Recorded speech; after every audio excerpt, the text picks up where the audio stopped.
warahmatullahi wabarakatuh. Halo everyone dimanapun kalian berada. Kembali lagi bersama saya Bang Tegar Firansyah. Nah, di video kali ini saya akan menjelaskan terkait penelitian yang saya lakukan pada mata kuliah Metodologi Riset Penelitian Akuntansi. Adapun judul dari penelitian tersebut yaitu pengaruh biaya CSR dan jumlah anggota komite audit terhadap nilai perusahaan. Pendirian setiap perusahaan dapat bervariasi bergantung dari jenis usaha serta visi misi yang dimilikinya. Secara umum, tujuan khusus dalam mendirikan sebuah entitas adalah untuk menciptakan nilai dan keuntungan finansial bagi pemiliknya. Nah, selain itu, perusahaan juga memiliki tujuan sosial dan lingkungan, misalnya berkontribusi pada keberlanjutan lingkungan dan melakukan tanggung jawab sosial. Hal ini bertujuan agar meningkatkan nilai perusahaan, baik itu dalam pandangan investor maupun dalam pandangan masyarakat umum. Nah, nilai perusahaan ini meliputi integritas, keunggulan, inovasi, keberagaman, keberlanjutan, dan juga tanggung jawab sosial. Nilai-nilai ini itu dapat mencerminkan identitas perusahaan dan dapat mempengaruhi bagaimana perusahaan tersebut beroperasi, berinteraksi dengan pelanggan dan karyawan, serta membangun citra merek. Perusahaan akan membangun hubungan yang erat dengan pelanggan dan masyarakat yang pada akhirnya dapat meningkatkan nilai perusahaan dalam jangka panjang. Dalam meningkatkan nilai perusahaan, itu dibutuhkan strategi dan juga tindakan agar performa dan kinerja perusahaan juga meningkat. Cara umum yang sering dilakukan yaitu dengan berinovasi pada produk dan layanan, peningkatan efisiensi operasional, pengembangan dan pemeliharaan hubungan dengan pelanggan yang baik, serta meningkatkan kualitas manajemen perusahaan. Namun dalam meningkatkan nilai perusahaan tidaklah semudah membalikan telapak tangan. Ada berbagai tantangan yang perlu dihadapi terlebih dahulu. Nah, salah satunya yaitu adanya persaingan yang ketat dalam dunia bisnis. Perusahaan harus mampu bersaing satu sama lain untuk menguasai pangsa pasar dan menjaga keunggulan kompetitif mereka. Selain itu, faktor lain seperti perubahan dalam tren pasar, regulasi, dan juga teknologi dapat menjadi sebuah tantangan baru bagi perusahaan dalam meningkatkan nilai perusahaan. Tentunya, perusahaan harus beradaptasi serta mengantisipasi perubahan ini dengan cepat dan tepat agar tidak tertinggal dalam persaingan pasar. Nah, di sini biaya tanggung jawab sosial atau CSR dapat mempengaruhi nilai perusahaan, terutama dalam konteks kinerja lingkungan perusahaan. Melalui serangkaian kegiatan CSR, perusahaan berkontribusi pada pembangunan sosial dan lingkungan yang berkelanjutan. Walaupun CSR memerlukan biaya tambahan, namun memiliki dampak positif bagi perusahaan. Melalui praktik bisnis yang bertanggung jawab, perusahaan akan memperoleh kepercayaan dan dukungan dari masyarakat dan juga pemangku kepentingan. Hal ini akan berdampak pada reputasi perusahaan yang semakin baik. Nah, selain biaya CSR, jumlah komite audit dalam suatu perusahaan juga memiliki pengaruh yang besar terhadap nilai perusahaan secara keseluruhan.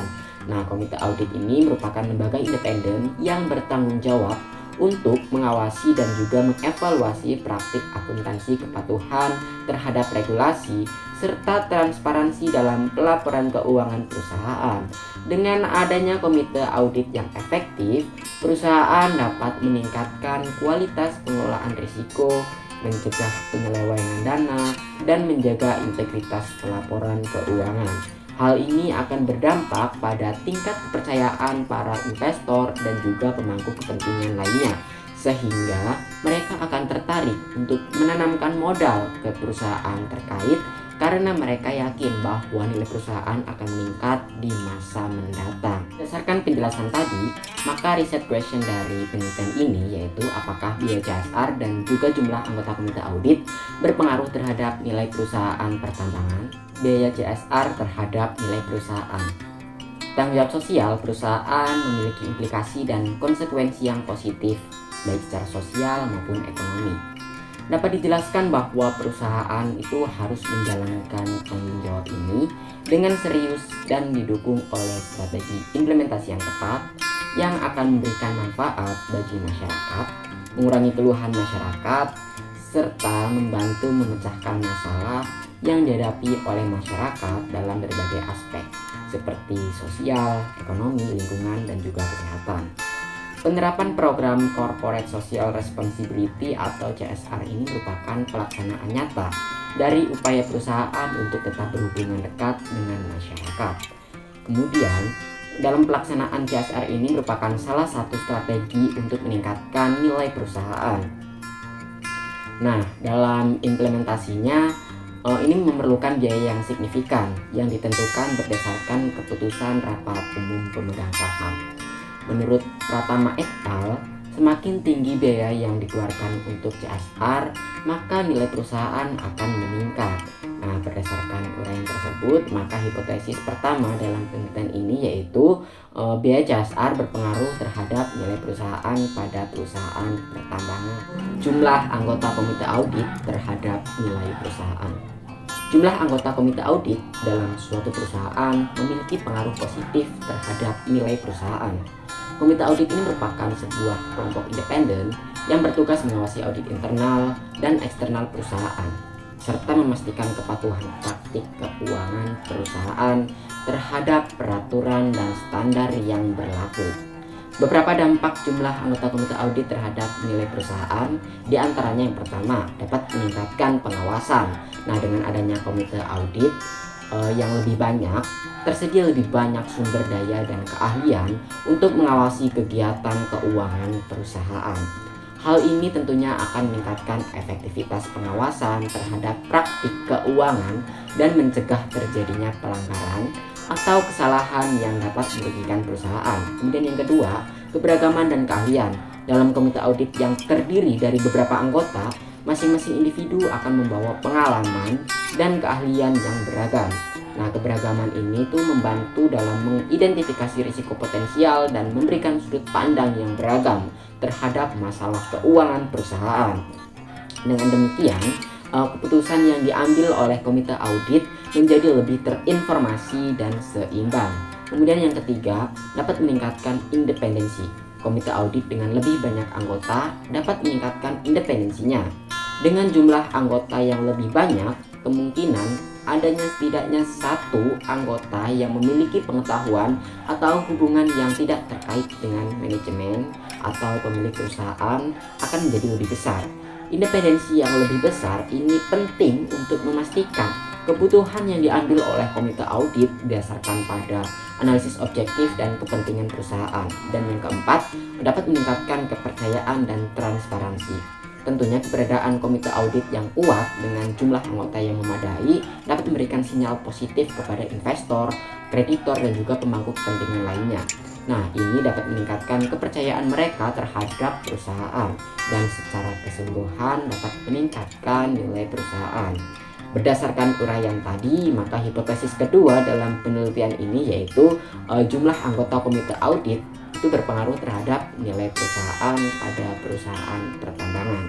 Nah, kemudian penelitian ini menggunakan data sekunder berupa laporan keuangan perusahaan pertambangan yang sudah terdaftar di dalam Bursa Efek Indonesia, serta laporan keuangan lainnya yang dibutuhkan dalam penelitian dengan periode waktu 2019 sampai 2022. Nah, untuk sumber data bersumber dari web resmi BEI dan peneliti atau saya ini hanya mengunduhnya saja sesuai dengan kebutuhan yang saya perlukan. Populasi dalam penelitian ini yaitu perusahaan pertambangan yang sudah terdaftar di Bursa Efek Indonesia atau sudah go public. Nah, sedangkan sampel dalam penelitian ini adalah sebuah perusahaan pertambangan yang diambil dengan teknik purposive sampling. Nah, purposive sampling di sini menggunakan kriteria-kriteria dari perusahaan yang akan dijadikan sampel, yaitu yang pertama, sampel ini merupakan jenis perusahaan pada sektor pertambangan. Kemudian yang kedua, perusahaan sektor pertambangan yang sudah go public. Kemudian yang ketiga, perusahaan yang memiliki data lengkap sesuai dengan kebutuhan penelitian dengan periode penelitian 2019 sampai 2022. Penelitian ini menggunakan dua jenis variabel, yaitu variabel dependent dan variabel independent. Untuk variabel dependennya yaitu menggunakan nilai perusahaan yang diukur dengan rumus Tobinski. Sedangkan untuk variabel independen terdapat dua, yaitu biaya CSR dan jumlah anggota komite audit. Nah, biaya CSR diukur dengan persentase seluruh biaya CSR terhadap pendapatan bersih perusahaan. Sedangkan untuk jumlah anggota komite audit itu diukur berdasarkan jumlah anggota komite audit yang ada pada perusahaan tahun penelitian. Dan metode analisis data yang digunakan dalam penelitian ini yaitu yang pertama, analisis statistik deskriptif yang berperan dalam memberikan gambaran atau menjelaskan karakteristik suatu objek penelitian berdasarkan data sampel atau populasi tanpa melakukan analisis dan penarikan kesimpulan yang berlaku secara umum. Kemudian yang kedua, uji asumsi klasik yang meliputi uji normalitas, uji multikolinearitas, uji autokorelasi, dan uji heteroskedastisitas. Dan kemudian yang ketiga, analisis regresi linear berganda untuk menentukan arah hubungan antara variabel dependen dan variabel independen. Apakah hubungannya itu positif atau negatif, serta melakukan prediksi nilai variabel dependen. Kemudian yang terakhir, uji hipotesis, meliputi uji P, F, dan uji koefisien determinasi. Nah, sekian pembahasan yang dapat saya sampaikan, kurang dan lebihnya saya mohon maaf. Selamat siang.